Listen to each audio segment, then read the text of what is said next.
I feel like we have to have a GIF of Neo and Morpheus. I know Kung Fu, you know. But I'm especially thinking, theologically, you should have some people who, in a safe room, you can just think out loud.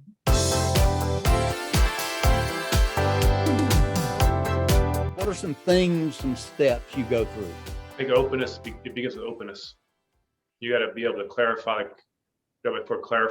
what it is you're talking about, and let people give you feedback to help you clarify. Because sometimes you're not a great communicator of your idea. It's just a nascent idea. Just imagine, think about this, building a house.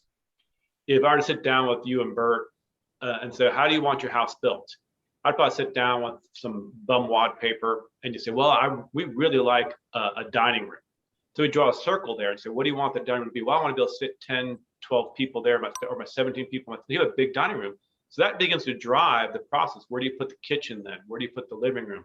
And do you want the bedrooms connected, right? So I'm drawing that. But if I would talk to a builder, you say, how do you build the house? Well, you got to start with the foundation. So two different conversations and two different ways of thinking are going on for a same goal.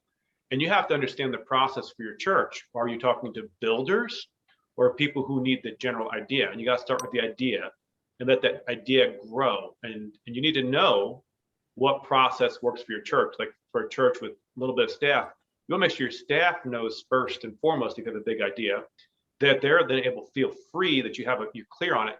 You feel free to discuss it with their key people they're connected with.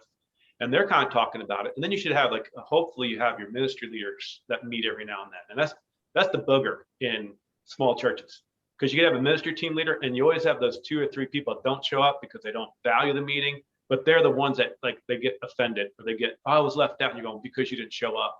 And you got to find ways to communicate with them, maybe with an email or a Vimeo or some way to communicate that once the group decides before you go to business meeting in a small church. That's what I find works best. And by that time, you begin to see buy-in. Like I can tell you, our church now is doing 1%. We kind of refocused our giving to give a little bit more to our associational ministries. And I talked to everybody I knew that was an old Southern Baptist that was pretty influential in each age group and each kind of demographic before I even really broached it to the church. And by the time I broached it to the business meeting, nobody questioned it, because all the people that really would have been like, well, are you trying to pull out? I explained, I am still cooperative program giving. I'm still believing in the missions program. I still believe in our association and our state, but I want to have more direct impact from our church that we can have hands-on and be like, yeah, we all agree with that. And so it was just a great meeting, but it took those phone calls, making those phone calls face-to-face, eyeball to eyeball. Yeah, Jim, what you've described is what I call building your base. Mm-hmm. It's building your base. And that's not a bad thing. So some people say, well, that's just church politics, et cetera, et cetera. No, that's different. If you're being manipulative, right, exactly. that's church politics. If you're trying to be manipulative, right. But that isn't being manipulative to try to help people understand. You're giving them the informal opportunity right. to process out their thoughts, to give feedback. I would much rather be sitting in brother so-and-so's, living room, or even with a few people, and present something and him get all upset and go, I can't believe you're going to do whatever. Right. I'd rather it happen there so we can dialogue and talk right. it out right. than it happen in a business meeting, because then that impacts a whole lot of things, ultimately not making a decision at all. But what you just described was building your base, connecting with key people, letting them connect with other key people. So by the time you got to your business meeting, you had unity in the business meeting. It went right through because people had processed out and thought it through and were like, well, yeah, that's what we need to do. That's great. Bert, how about you? 2 things here. One, sometimes you have to help people realize that the issue on the floor is not the big issue. For us, for example, this building is not necessarily the issue. The question is, what kind of church are we going to be? Are we going to be a church that utilizes on-campus buildings only, or are we going to transition to the kind of church that uses homes for Bible studies or so forth? That's going to help drive what we need to do with this building or not. So we have to figure out, who do we want to be and how do we want to do church? And then let our buildings fall into place, as opposed to, okay, let's build a building. Now that's going to tell us how we're going to operate. So with the leaders, that's the discussions I have to have. And I've used this illustration with some of our leaders before, especially with my pastor's council and so forth. I say, this is the dojo. If you're familiar with martial arts, man, this is the time where in here, theologically, we either hammer it out, because in a dojo, that's where you pull your punches. You practice those hard skills. You have those hard conversations, but you're doing it with people you love in a safe setting, because in those meetings, they're not out to hurt you.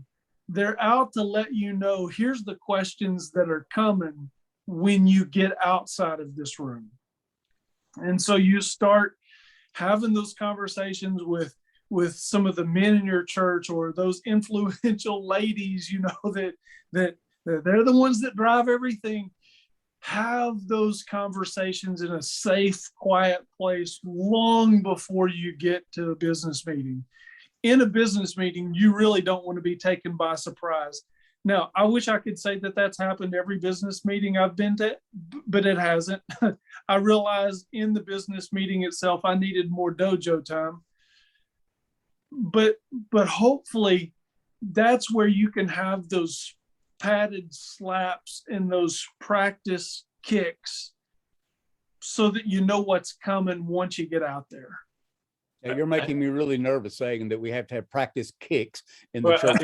I feel like we have to have a GIF of Neo and Morpheus. I know Kung Fu. But I'm especially thinking, theologically, you should have some people who, in a safe room, you can just think out loud and talk things through, and they're not gonna judge you and slam you. This is that's what we had in seminary, in classrooms, is we could think and we could talk out loud, and we knew that a professor made it a safe place for us to just learn. That's what the church should be, especially before a business meeting that there's going to be something potentially contentious. Well, where's that safe place that you can just think through all of those corners and angles, so that you make sure you've covered your bases? I think that goes back to Bobby's relational IQ or EQ, where you've built that base and people trust you. You can say things. We have to discern how much time we really need, so that there can be unity in the church when those formal decisions have to be made. And sometimes we get it, sometimes we don't. But we need to really, even the times we don't get it. I can remember we brought a policy before the church. It was a wedding policy. The church was having all kinds of issues, people breaking things, et cetera, et cetera. And we were a church, a lot of people wanted to use our facility for weddings. And so we went through the process, went through the council, that we had a church council and all that kind of stuff. Had a great policy put together, did the research, brought it to the church. Timing was wrong. It blew up. It just blew up. And so instead of trying to go ahead and push that through, I realized there had not been enough time.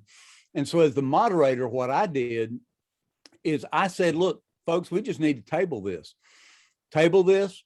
We're not going to make a decision on it. We're going to send it back to the church council who's presenting it. And in time, we'll bring it back. You know what I did? I took that policy, I dropped it back in the file folder, I put it in the file cabinet, and never looked at it again until about a year later.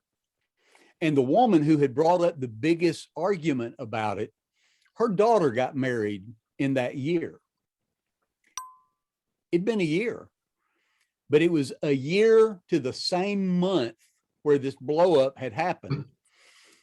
In that business meeting, she said, whatever happened to that wedding policy? Said, well, we said the church council was going to deal with that again, but we hadn't brought it back up. Well, I want to recommend that the church council bring us back a wedding policy. We need a wedding policy, because what had happened in her daughter's wedding, there were some of the guests that broke a table, and there were other things that happened, and they realized what a mess it was, Right. because they had experienced it. I said, okay. So I went back, pulled it out of the file, took it back to the church council in their next meeting. The only thing I changed, now realize they had nitpicked this thing before. Right. I mean, every little paragraph, there was something not right. I didn't change anything except for the way we were going to compensate the custodian, because at that time, the church just paid the custodian a lot of money over the course of the year. So we had put in there a way that the family was responsible for paying the custodian. I talked to the custodian. She liked it a little different. I changed that, presented it back to the church council. Upon presenting it, I told them, hadn't changed anything except for that, showed them what it was, immediately got a motion to accept it, got a second, unanimous consent. Let's present it to the church as is. We took it back to the church, presented it to the church. Of course, we passed out copies ahead of time, that kind of thing, but we presented it to the church night of the business meeting. Immediately, didn't have to have a motion a second because it came from a group, a committee or church council. Immediately was accepted on the floor, had a motion to go ahead and vote on it. Hey, let's vote. Okay, have a vote, unanimously accepted. Nothing was changed. It was a year later, and it was only because time. See, time can be our friend. Go ahead, Jim. I think you hit something though, that sometimes the opposition is because of some deeply held emotional connection to a framed idea. So like this mother knew her daughter's wedding was coming up, and she was afraid the policy might affect her wedding. And then when she didn't have the policy in place, she saw how it had impacted the church in a negative way. Just like my other illustration is that somebody had a framing that this only one way to speak about it, and anything doesn't say it my way is anathema, and they have to like butt heads. And if you have a discussion, people start nuancing, oh, you're not disagreeing with me in the principle, but we're trying to find a process that's going to work together. And we have to come to a meeting of the words in mind that this is a good thing for the church and good thing for me and good thing for you. And it may cause more difficulty initially, but in the long run, it's the right thing to do. And that's why time has to be our friend. You have to be able and have that relational connection. Yeah, because oftentimes people, it's kind of like one church I went to, I got just a couple of no votes, you know, when they were extending the call. And so it wasn't unanimous. There were a couple of no votes. And after I'd been in the church about 3 months, this guy scheduled an appointment to come meet with me, and he didn't want to drop by, wanted to make sure. And so we sat down to talk, and the first thing out of his mouth was, he said, "Brother Bobby," he said, "I'm here to confess." He said, "I am so sorry." He said, "I was one of those," I think it was 2 or 3, but anyway, he said, "I was one of those no votes." And he said, "I am so sorry. I am so sorry. You're doing such a good job, and we love you and your family." Oh, it's, you know, and so he hadn't voted really against me as a person. He'd voted against the process. He felt like the committee had moved too fast and this, that, and the other. And that's what he explained. So sometimes in a business meeting of anything, sometimes people are unsettled by the process or something else, like you said, emotional. That's very true. Something emotional, and that's what causes the friction. So they have a hard time finding unity, you know, in the business, the formal business time, because of something like that that's unsettled. Right.